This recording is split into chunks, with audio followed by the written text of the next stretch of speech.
It really matters who you create a bond with, the circle that you're in. It really matters. I am a poster child for being homeless, high school dropout, and doing what I needed to do to improve myself to get to this point. I know what's been missing. I see what you own. Like, I see why you can't break through. You owe you. Well, look, I want to jump straight in and pay special homage to Dee. Like, I had zero idea how instrumental y'all's relationship was in getting you from where you were to where you are. Talk to me a little bit about Dee and the importance of her relationship with you. He said, talk to you. I don't know if we got enough time, to do that. That relationship circles back, to 1986. But I will say this, man, I've been on this heavy. Usain Bolt, did something that was super unique. I grew up, watching the Olympics, track and field especially, bro. We had that joke on lockdown. Yeah. So you talk about the 80s, Carl Lewis, Michael Johnson, FloJo, Jackie Carter, whatever. She was like, bruh, the Olympics, we was about to, there's no way in track and field you're going to be able to. And this dude, Bolt, came in, and not only was he able to compete with us, and dominate, eventually the Jamaican men start rolling with my man, and boom, before you know it, they was competing. Then before you know it, the women start practicing with him, and now the women, the last one, the women won gold, silver, and bronze. You know what I'm saying? Which is almost unbelievable. And so what I tell people is, like, it really matters who you yoke with. Like, it really matters who you create a bond with, the circle that you're in. It really matters. And that the very first person, from the time I left home and I was homeless, that was my Usain Bolt, was Dee. Yeah. Like, Dee was the first person in my life that was like, yo, you got a chance to be great, but not as you are. You feel me? Like the version you are, you're not gonna be great, but you got the potential. And if you let me, I'm going to single-handedly, give you every resource, give you all of me, love you. And man, it's just, when I think about like an earthly relationship, like, man, it's crazy that a person would literally sacrifice their all. And listen to me, Dee went to college. Dee went and got her nursing degree, became a registered nurse, in 4 years. So I don't mean gave up, like, she didn't have her own dreams and goals. Yeah. But as she was doing her thing, she was like, any resource that I have, anything that I have, including not cheerleading for you, but being your Phil Jackson, anything I could do to help take you to that next level, I'm committed to doing, bro. And so it's just been a crazy, crazy relationship. I'm grateful. And I'm nobody's ever done that before, but they really do owe, anybody that's ever been blessed by me, you really do owe me good things. Well, that was one of the biggest takeaways, So first of all, I absolutely love this, dude. I've gone through like 3 of these highlighters. So I've got a lot going on there, but one of the things that really stuck out to me is, I'm on a similar journey. So it's not often that I get to have somebody else on the other side who's also been homeless, who's also had to fight back, who's also had to grind, who's also had to figure stuff out on their own, who's also had to go and figure out who their niche people are, who's also got to figure out, all right, who is safe to be around, who's not safe to be around, and all this kind of stuff. And, my wife struggles from a pretty serious health concern herself, and she's in the process of healing, thank God. But, it's interesting that she has been my rock solid for as long as I can remember, including telling me, like, hey, don't mess with that person. They're bad news. Don't go over it. Don't do this deal. Bad news. And every single time I go against it, it costs me $50,000 every time. Every time. Hey, I feel you 1,000%. And I really think that's the area that I had to grow most in. Yeah. From 16 to up to now is trusting. Yeah. Dee, when she says that, and I don't know if it's trust now. Like you said, I got burned so much.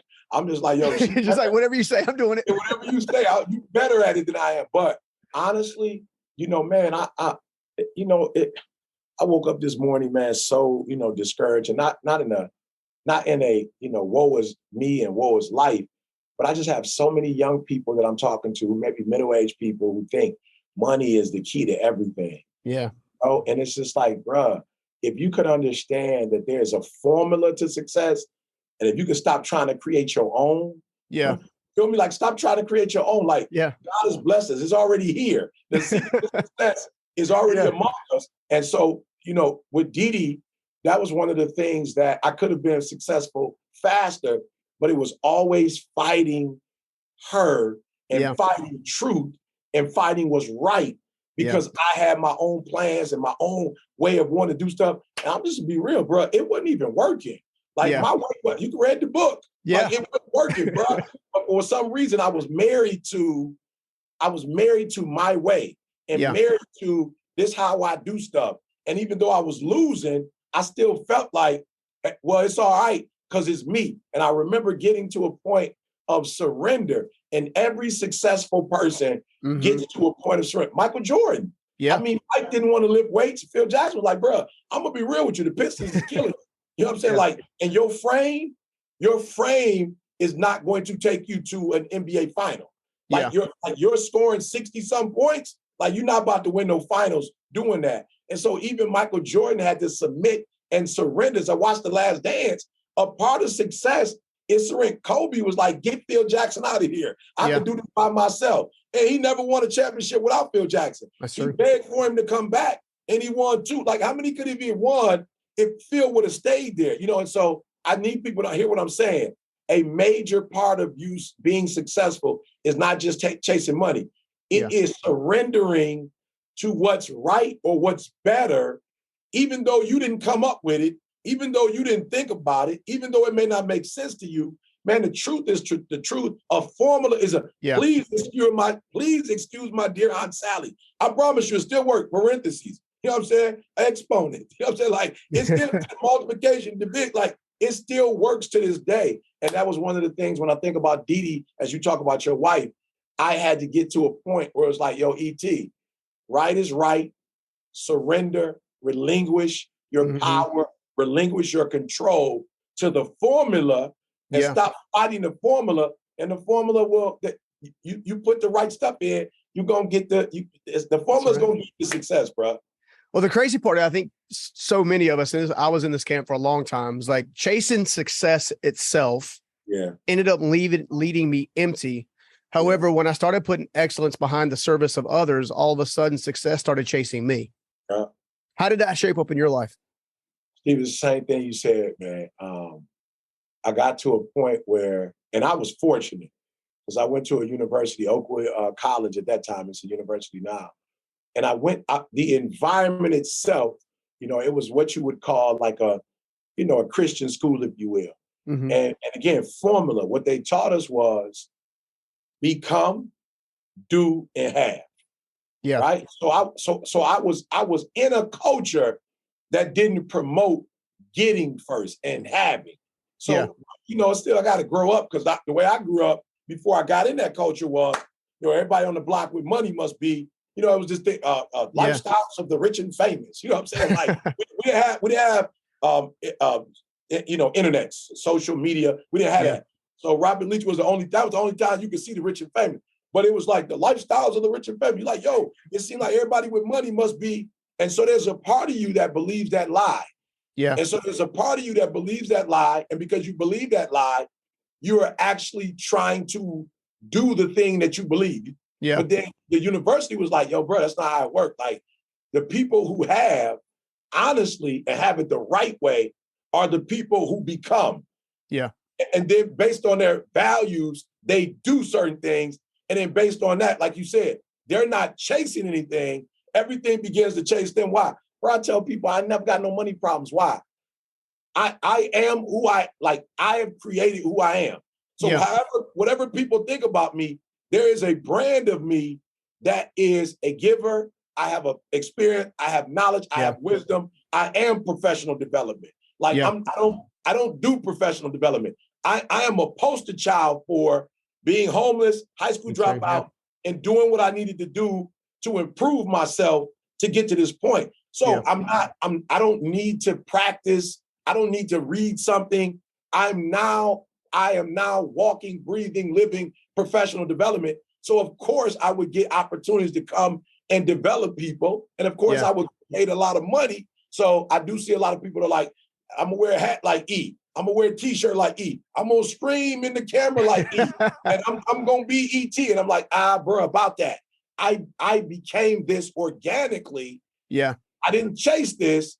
I transformed into this. Yeah. And as a result of this, as long I believe until the end of the earth or God come, whatever happens, I die. I truly believe that I will continue to be able to make money and make impact because I am what I say I am. Yeah, man, dude, it's so good. You know, it's crazy to me how our stories are very similar, but also very different in action. Yeah. I'm a big believer that principles govern promises, right? If you're going to get somewhere, you got to follow specific principles to get there. And as I've been going through the book, I'm like, you can see it like really clearly that not only did you go through the transformational process, not only did you get in the radical honesty, not only did you become transparent with yourself and the people that loved you, but it's a proven process to say anybody can do it if they'll do the stinking work. If they'll just do the work, anybody can do it. And one of the things that I love, I jotted this down.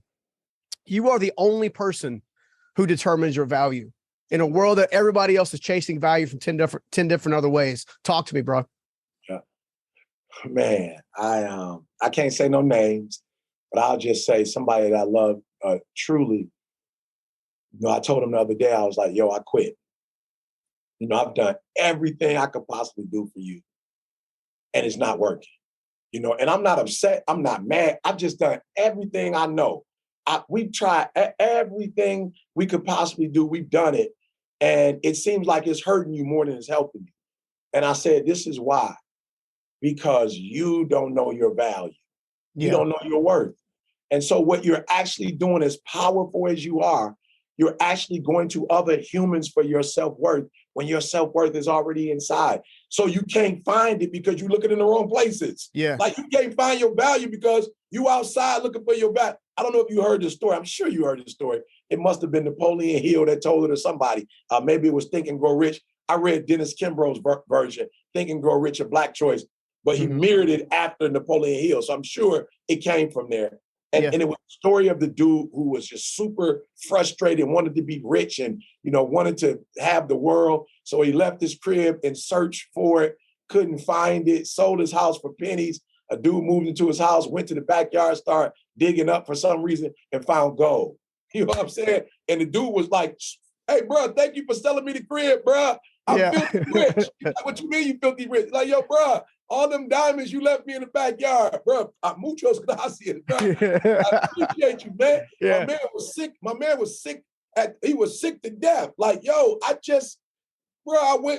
spent everything I had searching for greatness when greatness was in my own backyard. And so I'm saying, to everybody out there that once you realize your value and once you realize who you are and what you have to give to the earth, and once you realize it's not extrinsic, it's intrinsic. Oh man, once you realize who you are and what you're capable of doing and how the world needs the version of you that's your greatest version, then you stop chasing. And I'm telling y'all, the Mona Lisa, you'd be shocked. If you've ever gone to see the Mona Lisa in person, it's a long, long line. You'd be shocked. That joke about, I'm talking about that joke. and everybody's going to see it. And there are 3,000 other pieces. And people are looking at those pieces, but standing in line for the Mona Lisa. And the Mona Lisa is worth, I don't know how much it's worth. But if you saw the actual Mona Lisa, it would blow your mind. Yeah. But it's not the size that matters. Yeah. It's not how many other pieces are in that art museum. It does not matter. The Mona Lisa is valued and it's valuable. Yeah. And because it's valued and it's valuable, people are willing to spend thousands of dollars to come just to look at it. And I'm telling you, what you want externally, if you knew who you were internally, I promise y'all it would come to you. And the book, You Owe You, is about you owe it to you to see your value, to see your worth, and stop asking other people to see your value and see your worth. Well, and the other thing too, I think it's important for people to know is other people are not going to see your value that God put in you. Like my father, straight out of the gate, long time ago, said, Scoggins don't get ahead, they get by. We grew up in a white trailer park, right? So barely getting by, lights getting shut off, roaches everywhere and stuff like that. And I believed that lie for a good 4 or 5 years before my first mentor ever stepped up and helped me. You know what I'm saying? And then you mentioned something else in the book that I just thought was profound, which is the untangling the dynamics of your family and kind of where you came from. How does that, because I feel like a lot of us are living somebody else's life based on what our family said we should be doing. So talk to me. Bruh, I promise you, I always tell people, like, why Michigan and not Miami? You know what I'm saying? I'm like, yo, how we get to Michigan? You know what I'm saying? Like, it's cold. It's how we get to Chicago. It's freezing. It's cold. Like, we live in the Midwest, bro. It's terrible in January, February. Everybody watch the snow of Christmas. Don't believe the hype. It's cold. Where there's snow, there is cold. And let me tell you something. One day I woke up and was like, for real, y'all think I'm playing? I was like, why am I in Michigan? How did this happen? And it happened because my grandma, you know, who was in Alabama at that time, smart move on her behalf. She actually was like, we don't want to do sharecropping no more. We want to go up north and see if we can find, you know what I'm saying? So I ain't mad at grandma, but somebody didn't ask the same question grandma asked. Grandma's like, yo, this sharecropping ain't working. We're going to go up north. So I guess every generation was just like, whatever grandma did, that's what we own. I'm like, oh no, I'm about to start talking. I'm about to start thinking like grandma, why am I here? And so when I start thinking about why do I live in Michigan, I went to Alabama. Where grandma left, I went to and got transformed there. And then when I came back to Michigan, I was like, no, bro, I'm going to get a crib in California. I'm going to San Diego. Like, I'm going to stay the winter sometimes in Miami. Like the United States of America, bro. You ever been to the Carolinas, bro? Like, you ever been to North Carolina? The trees, the green. Like, bro, you don't got to leave America. I'm just being 1,000 with you. I've been all around the world. But you don't got to leave America, bro, to go wow. And so for me, it was, okay, well, if you questioning, why do you live here? Well, question, why are we middle class? And why do we believe that hard work is the way to, and why don't we believe in entrepreneurship?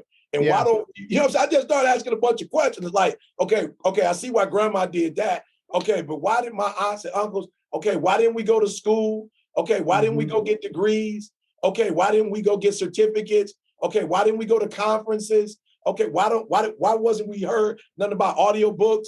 Like, why didn't people talk about mentors and getting mentored? Like, okay, hold up, something wrong. Okay, cool. Grandma did what she had to do. It seemed like this generation wasn't really, you know what I'm saying? Like, it seemed like whatever grandma did, that's what they was on. Grandma moved into the projects. A lot of my aunts, uncles in the project. Nothing wrong with that. But I was like, yo, somebody got to start questioning. Somebody got to start questioning. Why, like, if the American dream is this, why are we just getting a little small piece of it? And I start questioning it. And as I start coming up with questions, I start coming up with solutions. And I start asking people like yourself, Stephen. I start asking people like you, hey, why is this and why is this and why is this? And people like you start saying, hey, E, maybe you think that, and maybe you need to think that. And bro, we were just talking the other day. He was like, you probably need to do this. And E, did you ever call this person? And E, what about that? And I'm telling you, everything you said, I've already done. I don't doubt it a bit in the world. It's already been done. And so I just think many of us settle. We take what has been given to us and be grateful for whatever's been given to you. Like, I ain't mad at my grandma. It ain't my grandma's responsibility for me to get to California or for me to get to Miami. She don't owe me that. I owe that to myself. But to your point, it started with not settling, but it started with being curious. It started with exploring. It started with seeking. And before you knew it, boom, here I am. I will go down in the Hall of Fame with whatever speakers, like whatever the Les Browns, whatever Ziggs, whatever, Tony, whatever. I will go down in history as one of the greatest to ever do it. Why? Not because I was the greatest when I started, but because I started with asking a series of questions. And all of those questions led me to where I am today. Oh, man. It just fired me up, dude. I love it. You know, one of the things I was just thinking about too is, I don't know if you dealt with this when you were growing up, but at least when I was growing up, the circle of influence that I had, like becoming wealthy or becoming successful was actually technically seen as evil. Like you were somehow going to be like I don't know what, for lack of a better word, you are trading, trading your life, like, you know what I'm saying, trading yourself. Did you run into that at all when you grew up as well? I ran into it twice. I ran into it in the neighborhood I grew up in because I grew up in a working class community. Yeah. So even Ford, GM, and Chrysler, if you worked the plant, the doggone supervisor was the enemy. You know what I'm saying? He made more money. The CEO was probably the enemy because they made more money. And so these people became the enemy. Instead of us going, yo, look at these individuals, we can get there. We just starting here. So I kind of grew up with like, yo, you got to be like, you got to take pride in being middle class. You got to take pride in being in the working class. You got to take pride in wearing a hard hat, and the steel toe boots. You got to take pride in that. And it's like, yo, I'm not mad at you. I take pride in it. But at the end of the day, if the iPhone 4 started with the 4, now we're on the 14. Yeah. If technology is advancing, can I advance? Do I got to stay stuck in where we are? And then when I went to church, it was even worse. I got to church. I started, probably going to church heavy, late 16, early 17 years old. And the church was definitely on anybody with money is evil. But I found it funny that the few people that were rich in church, everybody looked up to them. And they got to make all the decisions. So I was like, this is weird. Y'all telling me that money is evil, but the doctors and the lawyers of our church, they seem to be making all the decisions and coming up with all the rules, and everybody look like they looking up to them. You feel me? And so I got to a point where I was like, I need to study this for myself. And when I studied, as you know, I realized that the love of money is the root of all evil, not money itself. I realized like, oh, that just means you was evil already in the first place. And now you just got bread and it's just showing you were evil, or you are pursuing money as if it's a God. And I tell people this all the time, bro. Like, look, I listen to me. I respect money. I'm not going to say I love it. I'm not going to say that. I probably love people more than anything else in this world. But I respect money, though. I do respect it. And here's what I understand about it. People always ask me, E, you on this God stuff. So what you saying? I say, look, I'll be real. Get as much God as you can and as much money as you can. Like, you know what I'm saying? Like, you ain't got to choose. Go get a bunch of both of them. Why? Because money, when Didi was diagnosed with MS, we couldn't go to our bank and take out all our money and just ask them if we can go downstairs where the money is in the safe and let Didi roll around in it, and then them legions get off her brain. It don't work like that, bro. Now, could we use the money to get good insurance? And maybe get good health care. Yeah, but they still practicing. Like they still don't know what they doing. Like, ain't no definite. Like, they don't know, all right, if we give you this and this and this, your body gonna react like this. They don't know. That's why them commercials always had a quick stuff at the end. You can cause cancer, it can cause big, you can be bleeding. I'm like, slow down on that stuff. But still gonna take it, but here are the side effects, this is the time where I need to go before the Lord in prayer. This is the time that I need to go to church. I got the key to the church. This is where I need to open the door, lock them, go up to the altar and cry my little face off and say, God, if you out there and you can hear me and you love me, Didi need help. Didi's done everything she possibly can to help me to get to where I am. And I don't want to share with another woman. I don't want to tell no other woman how good Didi was. I don't want to talk to my grandkids about I wish Didi would have been alive. Your grandma, you would have had the best grandma. God, I don't want to do that. I want my grandkids to know they grandmama. I want the world to know Didi, and I want other women to see what Didi did and go, I need to support my man like that. She didn't cheer for me. She was Phil Jackson, right? So for me, bruh, money, it has its function. You can't go to the gas station and pray. I prayed for a full tank of gas. That costs money, but you have to put each one in their proper place. And if you put each one in their proper place and let each one of them do what they do, neither one of them is evil. They're only evil when misappropriated. And start, like, even God, if you're a fanatic and do God the wrong way, even that's bad. If you get everything God, like, bro, that ain't God. That's go take a test. That's gonna get certified. You know what I'm saying? That's not God ain't about to just put that information in your head. Now, if you read it, he may bring it to your remembrance, but he's not gonna put information in your head that you've never studied for. It just don't work like that. So both of them require you to use them effectively. It's crazy to me. You just literally articulated how I was feeling when my wife first got diagnosed with all the health issues she's been battling, and how I felt in that moment about her. And then in some cases feeling a little bit helpless to help her, right? Other than just kind of watching, right, from the sidelines or taking her to appointments and stuff like that. And that's always been one of the hardest parts for me, dude. Thank you for that.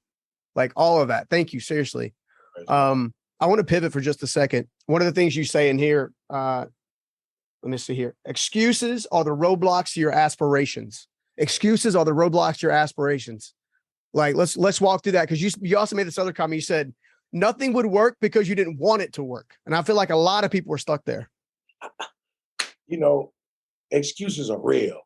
You know, a lot of times people are like, oh, E, you just act like life is just, I'm like, bro, didn't you read the book? Didn't you read the book? I didn't start off with, I got the excuse sweater, the mug. I've been to the conferences. You know, I at one point in my life, I was in the excuse Hall of Fame. I had the I was right there beside you on the wall. You feel me? Like, hey, E.T., they go, oh, E.T., he's made so many excuses. Yeah. But bruh, I started realizing that as significant as the excuses were, as real as they were. My mom got pregnant with me at 17. She was a baby. It's real, y'all. That's a real reason, you know what I'm saying, to look at life in a certain way. My father wasn't in my life. That's my biological father was not there for me.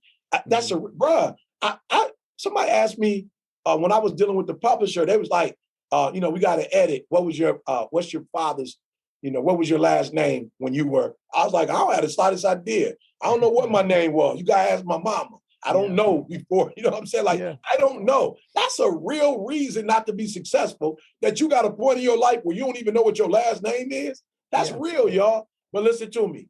No excuse is realer than making my dreams become a reality.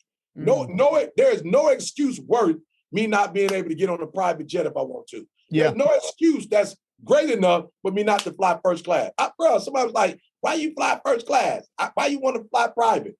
I don't want the— It's comfortable.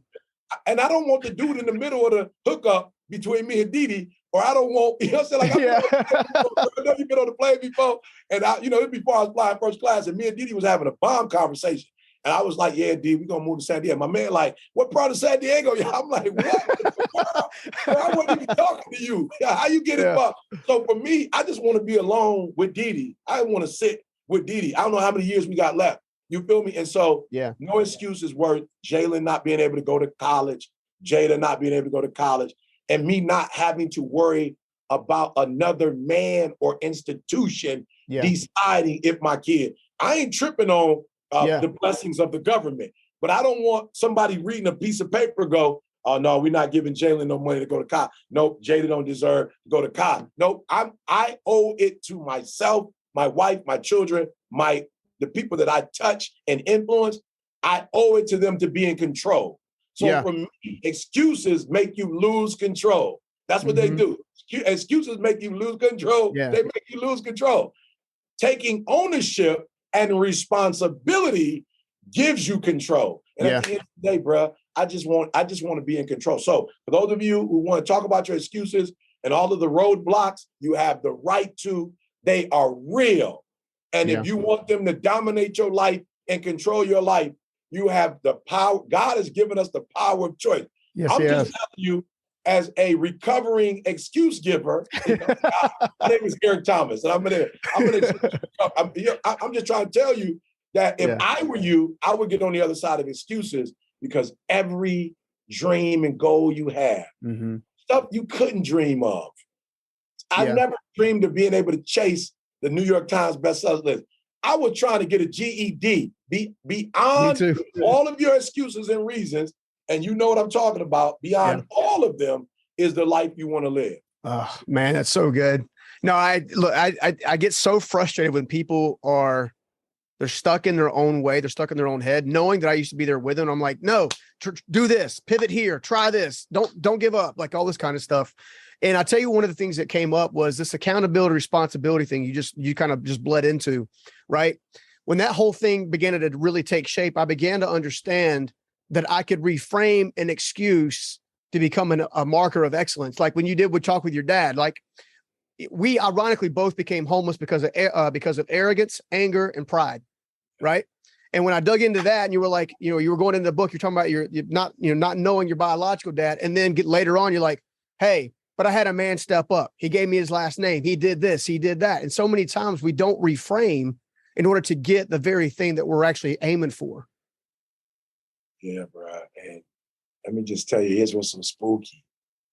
Both of them are inside of you. Yeah. I'm being real. The ability to do both of them is inside of you when you choosing to go with the one, like you choosing to go with the one that's the most defeatist. Like you choosing to go with the one that is the most destructive. You choosing to go with the one that's going to destroy your whole life.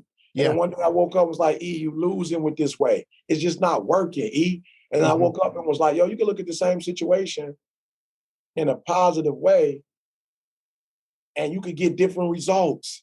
Yeah. And so I was like, yo, E, you like, bruh, you look at what you got. Like, look at what you have instead of looking at what you don't have.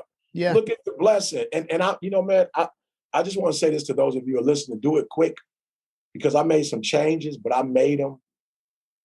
I never used the word too late, but I didn't leverage some opportunities. Like I didn't leverage the man who raised me. I was just like, yo, bro, you ain't my daddy, bro. Like I was on that before I even found out because I always knew he wasn't. Yeah. You feel me? Like it was always something in me that was like, something not right about this situation. You know what I'm saying? And ain't nobody saying nothing, but so I blew what you could get from having a father. I blew that. Like, bro, left the crib, like, don't ever talk to me. I'm not talking to you. I went months without talking. I closed my heart. You feel me? And I put myself in a position where it's like, God gave you something and you didn't even take advantage of you didn't steward what God gave you because you was in your feelings. You weren't in facts. You weren't dealing with facts that he didn't lie. Yeah. That wasn't his responsibility to tell you who your dad. That was your mama's responsibility. He didn't lie. He actually took a very terrible situation and tried to make the most out of it for me. That's what he actually did. So I wasted all of 13 years. I left the crib when I was 16, about 5, I'm talking what, 10 years that I blew, 11 years that I blew on some, bruh, you ain't my daddy. You can't tell me. So I'm just telling y'all, some of you are listening and you're going to eventually stop making excuses and you're going to eventually see a solution and not a problem. But I don't want you to wait and be like the person that put their money in the investment. Well, yeah, you made a little money, but you waited until the doggone thing was already taken off. So it took off. And so you put your money in and you're making a little, but had you gotten in the beginning, your stuff would, you'd be making so much money. So sometimes it's not just about doing right.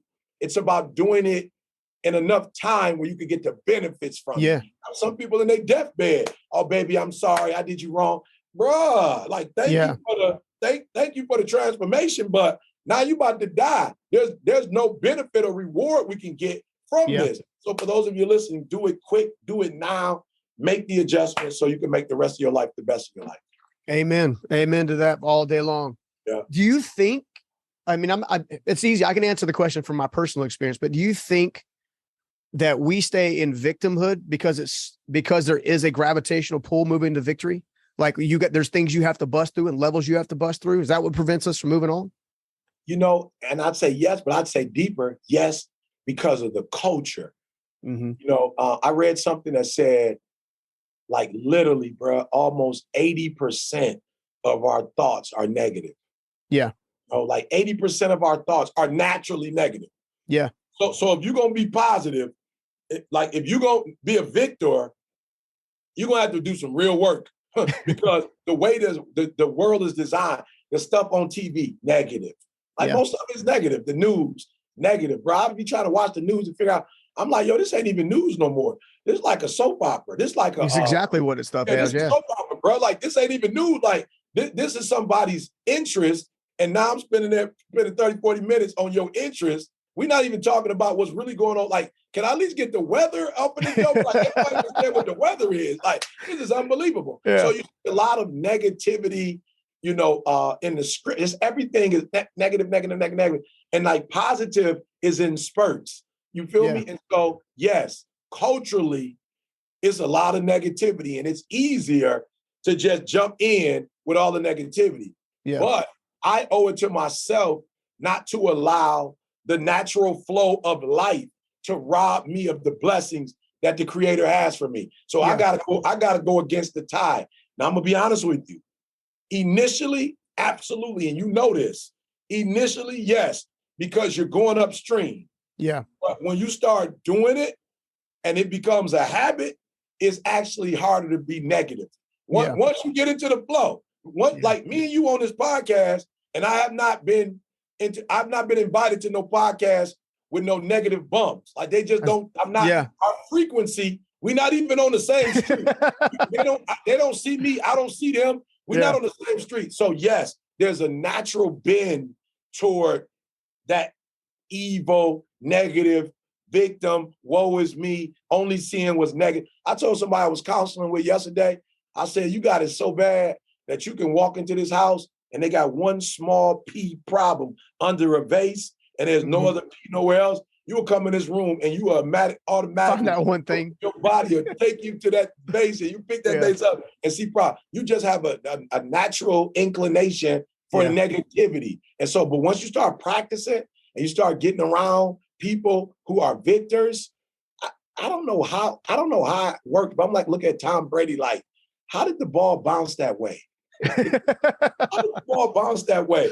How did they get an interception and it's a minute left and all he needs is a minute to go down? Like, how did he go down? How did he get 80 yards in 1 minute? Like, bro, like, what just, how did they get in field goal position to kick the field goal and make it like, how does the Golden State keep winning the world? Like, how did this keep, but once you get on any road of habitual, whatever it is, it just you attract and are drawn to that. Yeah, dude. Oh my gosh. It's crazy. Back in May, was my honor to host you and a bunch of our thought leader friends to come out and do an event together here in North Carolina. And one of the things that really stuck out with me during that time frame, and I picked up on it again when I was reading the book and here specifically, was this element on the importance of people in service. So for the audience, you guys don't know this, but one of the things that ET did specifically, nobody else did that was here to speak during that event, was he went ahead and left the green room and literally came back in the back of the room and sat in the back of the room to watch several other speakers in front of him, and actually feel the energy. And meanwhile, so ET's in the back of the room, the audience doesn't know he's back there, and he's just vibing. He's just picking it up and picking it up and picking it up and picking it up. And then he comes out and closes the day with an explosion in speech, explosion in passion, explosion in heat. I'm curious, where did that love for other people and the importance of picking up on the vibe come from? It came from realizing that all of us are here because of what somebody else did. Yeah. It is. For those who, of course, we're seeing what's happening right now, in Great Britain with, the loss of the Queen and how they're responding, but there was a time a group of people left there, and came to America to build what we know now as these 50 states, So when I get to go to San Diego, when I go to San Francisco, Miami, you got to understand that this infrastructure was built in somebody's head before it was even built, and then my ancestors coming over from Africa, being enslaved and what they went through to help build this country. It's like, bro, it was a lot of people that came over here and put in work and never got to benefit from that work. True. I'm not talking about people who work for some, CEO, work for some company, and, he started something benefit. No, I'm talking about the railroads was here long before you got here. Yeah. The highways and freeways was here long before. The infrastructure for industry as a whole, period, was here long before you got here. We're benefiting from somebody else's dreams and somebody else's hard work. And because they had a path, we could have a dream. For real, back in the day, there were some folks that couldn't even have a dream because they had a path and they were working that path so we could have a dream. So for me, it's like, how dare you come into a world that was prepared for you? How dare you come into a world where hotels already exist? There are people, I fly, y'all, I fly. There are people who lost their lives trying to figure out how to get a plane in the sky. Yeah. They literally lost their lives. That's true. They didn't have TVs. They didn't have telephones on the plane. They weren't with bills. You know what I'm saying? Like snacks. You know what I'm saying? They weren't. Flight attendants. There wasn't no flight attendant when the first jokers was trying to figure that joker out. It was no flight attendant. So silly of me to come into a place that was already established to put me in a situation where I can enjoy life and me not leave it better than when I came. Yeah. Selfish. So when I got here, it was sweet. So when I leave here, I'm gonna leave my footprint, and emotionally and mentally, people who need to be inspired, we're gonna leave something for you. As long as they got computers or some kind of way to get content, I'm going to leave a bunch of content, whether it's books, whether it's courses, whether it's audio, whatever it is. I'm going to do my part that wherever I go, I'm going to develop people and get them on this victor mentality. I'm going to make this world a better place before I get up out the jungle. Oh, for sure. Well, you exude love, dude. And, you know, I think it's funny how we watch those we admire just kind of in their daily life, right? So we finish the event, we have a great time, getting everybody off to the airport, went out with some mutual friends of ours to go have dinner after the fact, and we walk right in and somebody notices you right away. E.T. Guys, he could have done the whole like, hey, it's nice to meet you, shake your hand, got it. No, he didn't do that. He actually went up and gave him a hug, gave him the picture, get him and talked to him for 10 or 15 minutes. Like, that's the kind of guy this guy is, right? So when he's trying to give you thought leadership, when he's trying to give you the principles that can lead you to your promises, when he's trying to lay out the steps one by one, you can rely on what he's saying is true. Not only has he done it, he's done it for thousands of other people routinely, consistently. I want to know, why was now the time to write UOU? Why is now the time, when in all the other things that you've done, why is now the time? Because I could simplify the blueprint. I can simplify it now, and to just UOU. Like I know I know what's been missing. I see what you own. Like, I see why you can't break through. UOU. I get it. You think it's everybody else's responsibility to bless you, and a little bit in America, depending on, people call it what they want to call it, but there are times in this country where you are being blessed, right? And you can sit back and wait for somebody else to bless you. It's like, somebody sent me a check. It's like, okay, it ain't nothing wrong with that. But the challenge is you got to wait, and you got to wait for them to tell you how much it's going to be. I found another way where you can produce your own checks. And multiply them. Right. And you could be your own ATM machine. Yeah. You feel me? And meaning that, like you said, multiply and produce them at will. And so since I see you so excited about these checks, I want to show you that there's another way to get a check other than have to wait on another adult to give you one. And you owe you to be able to do that. So that was the number one reason. The other reason we didn't self-publish this time, because I realized, just being honest with yourself at this structure, this stage of your life, you don't have a machine to get the book to everybody that needs it. Yeah. Your people can't be mailing to Africa, and we did it. Yeah. We had books that we sent to Australia, books we mailed to Africa. It probably cost them about $80. $100 to send a $20 book. I did it too. So I had to humble myself. We talked about that earlier. Pride, ego, anger. I had to humble myself and say, it's not about you and you holding on to more money when you self-publish. Now it's about the people that you serve, and you don't have the capacity to serve them. You're not scaled to that level yet. And so you need to go with a publishing company that has the machine that can get it to Africa, that can get it to Australia, that can get it to the world. No, man. Look, and here's the cool thing. So I was asking myself as I was reading it myself, I was like, all right, so who is this book for? And the answer that kept popping up for me is anyone trying to get to another level, period, another gear. I'll tell you this why. Had I had this book when I was homeless, I could have been a little further along. Had I had this book when I busted through the $10 million ceiling, I could have used it. I'm telling you right now, as I'm all over top of the 9-figure ceiling currently, all over top of it, I picked up things in this book that I didn't yet know that are taking me to another level, thanks to you and Dee Dee and CJ and all the people that have come alongside of you to get this out of you into the public, right? This is not a book. This is a playbook, a strategical manual on how to make your dreams absolutely come true. This book ain't playing. I'm telling you right now, it is a one-of-a-kind read that you've got to pick up for yourselves. One of the things that I took away in the book that I've actually jotted down and written on my mirror now is knowledge is currency. Knowledge is currency. Tell me about how knowledge is currency, brother. Knowledge is the new money. Get you some. Yeah. And let me tell you why. Because I used to think working was the currency. I used to Me think, too. because that's all I knew in Detroit. People going to work and then they getting a check. And I started realizing, no, learning how to turn what you've done in terms of ministry into money so you can bless more people. And I'm gonna be honest, like I'm just now getting to the point in my brain and in my work where getting close to 10 million. You know what I'm saying? Like I look back like, yo, bro, all the like for all the content and all the stuff you put out on the earth, you should have easily been at $100 million. But I wasn't on knowledge. I was on ministry. And I'm not saying there's anything wrong. I'm not saying my spot in heaven ain't gonna be there. But I know God gotta be looking at me going, yo, you could have done more. You could have done more, son. But because you were one-dimensional and all you thought about was ministry, I told you in the word, render unto Caesar what is Caesar's, and render unto God what is God. All you cared about was giving me what was mine.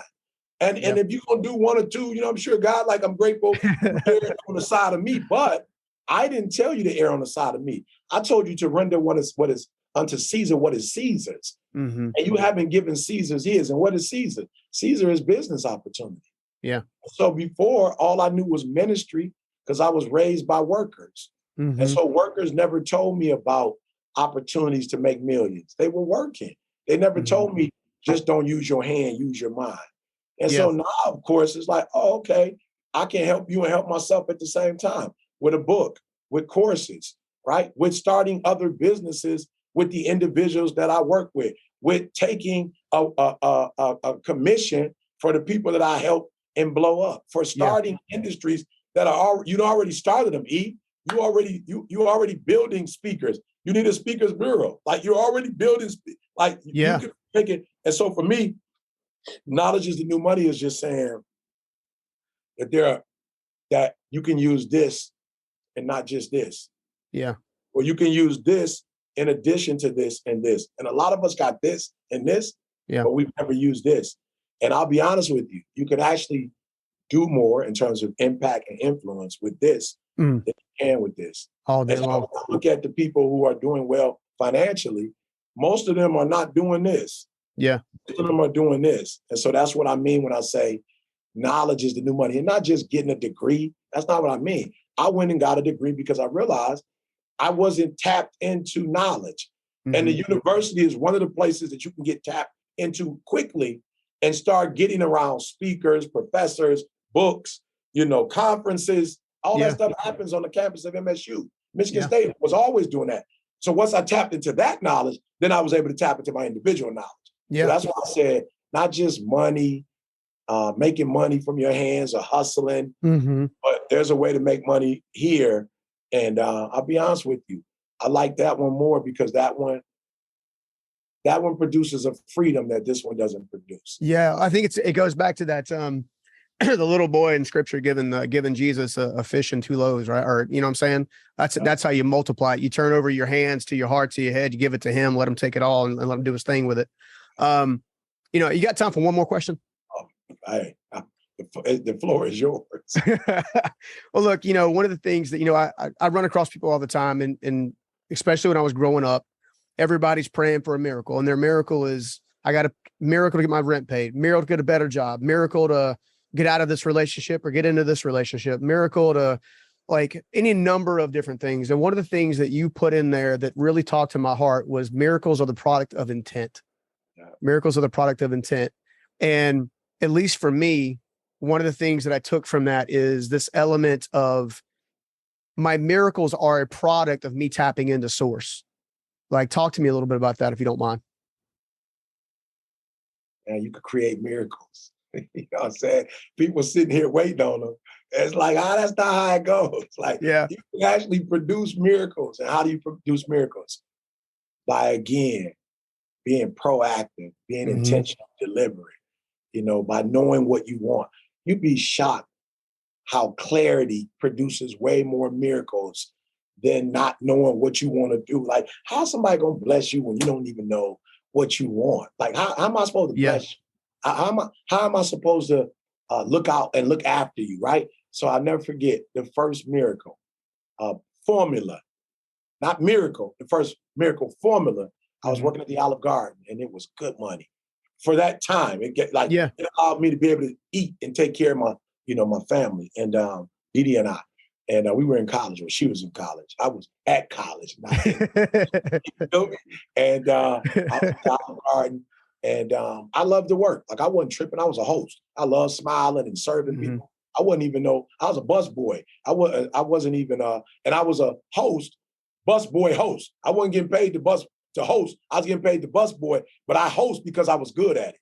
Yeah. And I served too, because people were like, just my company. So they'd be like, can you serve? I'm like, as long as you don't drink alcohol, I can serve you. It's like, all right, I'm about 19 at the time, 20, and I didn't serve alcohol, period. But I was too young at the time to do it. And so I'll never forget, my car broke down and I was devastated, And I was like, man, I got to get to work. These people, like, they used to fire you back then, like, off the little stuff. And I'll never forget, my boy Bob was like, yo, I thought you said you had to go to work. I said, I do, but the car broke. He said, and? I said, the car broke. I need a ride. He said, you could get one. I said, how? He said, well, you can't get one from sitting on the couch. That's a true friend. You can't get one from being in this apartment complex. Yeah. Like you can't get one from being here. What you're going to have to do is you have to start walking to work. Bruh, it revolutionized my faith and what I thought about a miracle. And it was like, yo, you got to put yourself in miracle territory. In your house, on your couch, fully dressed with the Olive Garden boy on. I had the full Olive Garden boy on. I had a couple little chocolate mints in your pocket. Bro, I had my apron in my hand. Bro, I was ready. And Bob was like, yo, you got to go. You got to go, bro. You got to go walk. And I'll never forget walking. And I think, if I'm not mistaken, I want to say, man, I don't know if it's Sparkman. I want to say it was Sparkman. I started walking up Sparkman. And as I was walking up the hill in Sparkman, Olive Garden was on University. As I was walking up the hill, and Alabama's warm. It's warm in Alabama. I was walking up the hill. It's not warm, it's hot.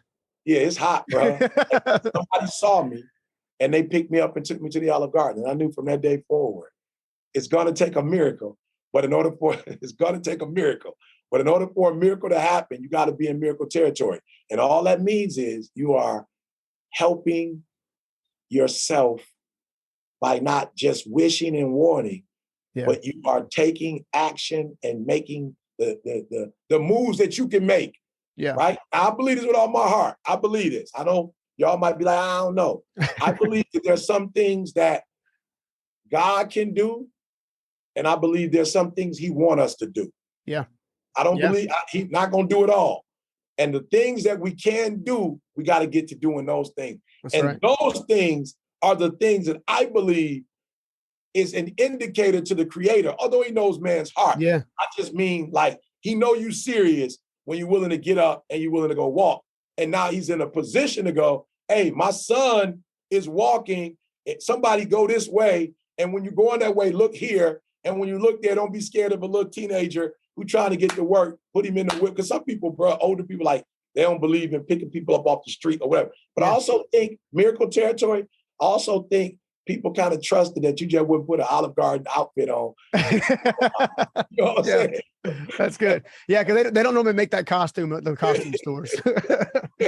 I'm so good that you mentioned that, because I don't know if you know this or not, but just before COVID came out, there was an article that came out and said that there was enough wealth in the profession Christian community as a whole to solve hunger, solve trafficking, solve pretty much every need that we're constantly praying, please solve, please solve, please solve. And then I heard Bishop Jake say one time, he said, a lot of times when you pray, God doesn't give you a table. He gives you the acorn to turn into a tree, to turn into the table. Right. So I was just thinking through that. I was like, man, that's miracle territory. That's putting yourself in a position to be blessed and highly favored, rather than just thinking you'll be blessed and highly favored while you're eating potato chips. Yeah, right. Hey, that book is called You Owe Me. Yeah. Oh, that book is called You Owe Me. You know what I'm saying? I didn't want to write that one. I'm gonna let somebody else make that a bestseller. You know what I'm saying? Like, I'm gonna read yours all day long. I don't know if I want to read the other one. Yeah, you know what I'm saying? Like, but somebody out there is gonna write You Owe Me. Yeah. And that's not the book I chose. I owe me to leverage every blessing that God has put on this earth Yeah. For me, I owe it to myself, my creator, everybody that loves me, the people that I love and I serve. I owe it to everybody to understand it's already there. Yeah. When you're dealing with a God, he don't do stuff today. It was when he was doing what he was doing, he did it. Yeah. He, That's right. he already did it. That's right. He's not doing it today. He already did it. That's And right. he's saying it's the gifts are there. Now, y'all all know on Christmas, you've always had a loved one or somebody that maybe at some point didn't show up to the house, but their gift was still there. Yeah. If nobody else couldn't open it, and it wasn't for nobody else, and nobody else bet not open it. Yeah. It was for that person, but for whatever reason, they couldn't get home for Christmas. They couldn't make it. But if they came in January, it was there waiting on them. February, it was there waiting on them. Yeah. It was there. I'm talking about before UPS and FedEx was shipping stuff. That gift was, if Eric don't come home, because he down in Alabama, this is his gift. And when I would finally make it home, that gift will be waiting for me. I'm telling y'all, the creator has already boxed your stuff. Amen. He's already owed your stuff. He already got all your stuff. And he can't open it for you, though. That's right. He can't open it for you. It wouldn't be sweet if he opened it. It's for you to open. And so I'm just saying, you owe it to yourself to get every single gift. If you got to drive through the snow, if you got to go rain, sleet, snow, if you got to go trains, planes, and automobiles, I mean, whatever you got to get through traffic, you got to get through whatever. Yeah. You owe it to yourself to get every single blessing that's got your name on it. Amen. Well, the Bible says those that seek find, right? So if you're not seeking, you ain't finding nothing. Dude, I love you to death, and I love your heart. I love everything that you've brought into this world. I've got this copy. I went ahead and got the Audible copy. So I get to listen to you while I read you, because I need this to highlight, because I can't highlight an Audible, right? But I went ahead and got both. Everybody needs to pick it up. Is there a particular place that you want to send everybody to pick up the book? I just think it makes sense. If you don't know where to go, go to ericthomas.com. We got some phenomenal gifts for you. Actually, I'm super excited about this. September 29th, Memphis, Tennessee. I've never been there before. We're starting there with our book tour, and it's not for grown folk. All right, not that you're not going to get nothing out of it, but I gave my men, the 360 conference in Atlanta, right? My ladies, I gave you the 120 in Chicago. All right. Yeah. We had Tab, Lisa, Jen. I gave other phenomenal. Now it's time for the babies. And because suicide is an all-time high, lack of identity and self-worth, because our children are struggling with purpose and direction, this tour is for them. Parents, absolutely. You're welcome to come. I'm going to make your job easier as a parent. But please, Memphis, Tennessee is the first one. Then I think Atlanta, October 2nd, 7th. So all they need to get in is a copy of the book. So if you got 3 babies coming, all 3 would need the book. But come on, you're talking about $20. And let's be honest, between you and I do, when I get to charge what I charge, guys, it's $100,000. Oh, right? Easy day. Easy, all day long. So you $25, whatever it is, times 3 is $75 or $100 if you come. So get them the book, get in the building, and let's talk to your babies and give them some, let's give them something that many of them don't know how to find on the internet. That's help. Yeah. Right? That's right. So looking forward to ericthomas.com. Go there and get it. Again, if you don't know where to go there. And sometimes be careful before you go to a store, call or drive there, call on the way, because a lot of the Barnes and Nobles have sold out. And that's because the book's that good. Just putting that out there. I'm grateful, man. Right. Well, the other thing too is, the book is a legacy that outlives us, right? So it'll be here long after we're gone. But I'm telling you right now, this will be something that somebody reads probably again and again for probably the first year. And then you're going to watch this book be like that. You ever seen that, heard of that TV show about the traveling pants where it just travels all over the world? That's what this one is for sure. All day long, dude. Praise God. Well, I thank you. And again, not for the podcast, praise God for that, but there's some people you meet and it's like, yo, I got to stay in touch. And it's so funny. One of the most important things for me, which is my church, and getting it renovated, we just had so many people coming. I was like, nah, let me call my guy, y'all, and I'll be honest, I got some flack. It was people, we don't know him. I'm like, okay, I know his heart. People, you don't know their heart. you don't even know they work because they never done no work for you before. I said, if I'm gonna fail, I'm gonna fail with a man with a heart, with integrity, with a man that wants to help. I'm like, I'm good on that. So I'm just so grateful that in chapter 2, you're never alone. That's right. You're never alone. If you're alone, it's because you chose to be. And on this journey, I have people, right, who are supporting me and helping me get to that next level. And this is one of them. So you guys better read the book, not just for your own personal wealth, but when you become wealthy and healthy, these are the type of people you attract. And a lot of y'all attracting people that are not healthy. Mm-hmm. And it's because you're not healthy.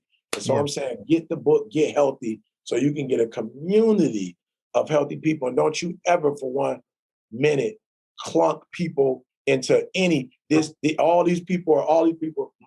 It's not the truth. But there are a lot of people who share my values, and God is bringing all those people to me. I feel like, the Marvel. You know what I'm saying? I feel like the Marvel boy. I'm not doing. I feel like the X-Men. I'm not on the solo. I feel like the Professor, and I got all these superheroes. I got Wolverine, Storm. Like I got Cyclops. I got a bunch of individuals who are helping me conquer, the world in my journey. So you're never alone. As we close, don't believe the hype. You are never ever alone. God has left a family for you, and you better tap in. I can't say it any better than that, brother. Thank you so much for spending time with me. I love you to death. If there's anything I can do to help you win and move this needle forward, you holler at me. I'm going to call you. Awesome. All right, dude. Well, take it easy. See you, buddy. Now, if you like this content that you just got through watching, I know you're going to love this one right here. So check it out. In order to achieve the impossible, you have to be willing to imagine it and actually allow your brain to go there, knowing you don't have all the information. Every single thing I do, which of these are bringing me happiness and bliss, and which of them no longer do? And that'll change the quality of my life by changing that one question.